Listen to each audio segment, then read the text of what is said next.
Hello and welcome to another bite-sized Bible message. Now this one's not strictly a bite-sized gospel message, but you'll see that there is a link towards the end.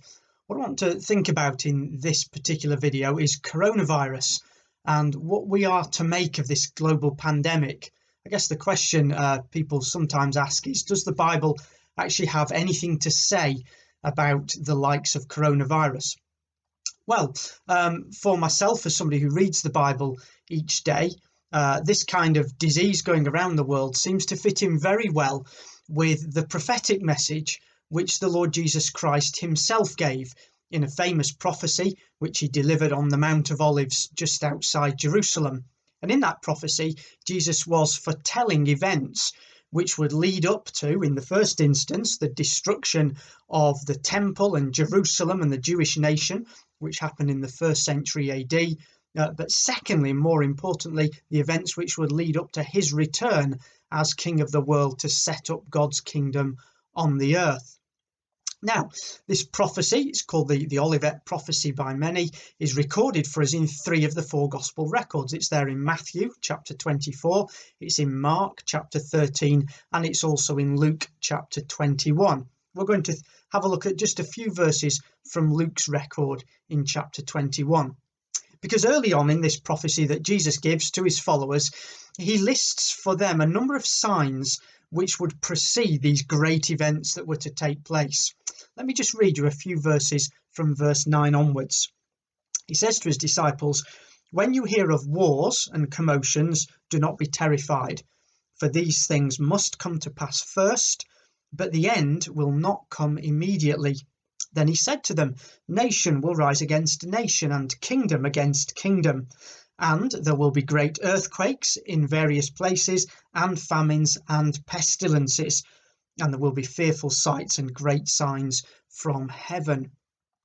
So think of the signs that Jesus lists there that were going to happen before the events in the 1st century and before his return to the earth. Wars, he says, commotions, nations fighting against nations, earthquakes, famines, and pestilence, or disease, we would say today. Now, you look around you at the world today, and what do we see?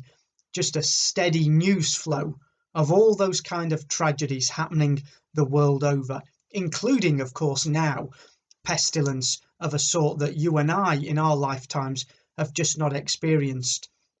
I mean, when we think of coronavirus, we're not talking anymore, are we, about a disease that's maybe limited to people with a particular lifestyle that puts them at risk. We're not talking about a disease that's just affected a number of countries, like Ebola did in Africa. What we're talking about here is something that is affecting men and women of all sorts the whole world over. Well, that's what Jesus has to say. He says, these sorts of things you will see happening, these kind of events that lead up to my return to the earth. But what about the impact of those events on men and women, people like you and me today? Well, later on in his prophecy, Jesus says this in verse 25. He says, "There will be on earth distress of nations with perplexity, the sea and the waves roaring, men's hearts failing them from fear and the expectation of those things which are coming on the earth, for the powers of the heaven will be shaken." And I think when I read those words that that's a really accurate assessment of our society today, that the state that we are in at the moment. You look around you and people just don't know what to do they? They don't know which way to turn at the moment. We don't know which experts we should be listening to because they all have a different take on what's going on. Should we reopen our economy? Should we stay in lockdown? Will there ever be a vaccine, or do we need to try and get on with life without one? Will the world's economy ever recover from the damage that it's undergoing at the moment?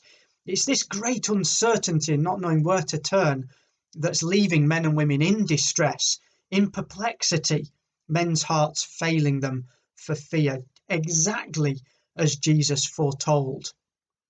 So yes, when people say, well, does the Bible have anything to say about the kind of situation we find ourselves in today? I would argue, yes, it does. That Jesus in our Bibles foretold exactly the events that you and I see going on around us today.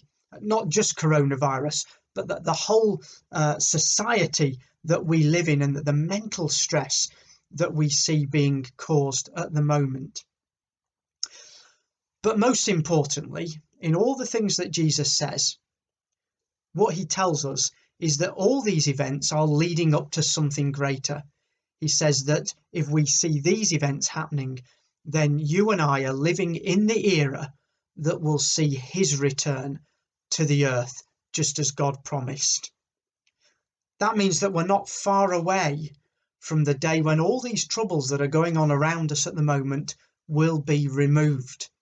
And it's up to you and me to decide whether or not we want to be a part of an eternal future world where all these troubles will be in the past. You see, Jesus goes on, after talking about men's hearts failing them for fear, to say this. He says in verse 27, "Then they will see the Son of Man coming in a cloud with power and great glory. Now, when these things begin to happen, look up and lift up your heads, because your redemption draws near." See, that's a really comforting message, I find, that Jesus says that things like coronavirus or warfare or earthquake or famine, whatever struggle we find ourselves sitting in the middle of, it doesn't need to leave you and me in a state of absolute anxiety, not knowing what to do. Rather, it can leave you and me in a state of anticipation, looking forward to the future, because we know that soon this world will be a better place. And if you and I put our trust in God and in the salvation that he offers to us, then we can be a part of that better future. And that is the gospel message again.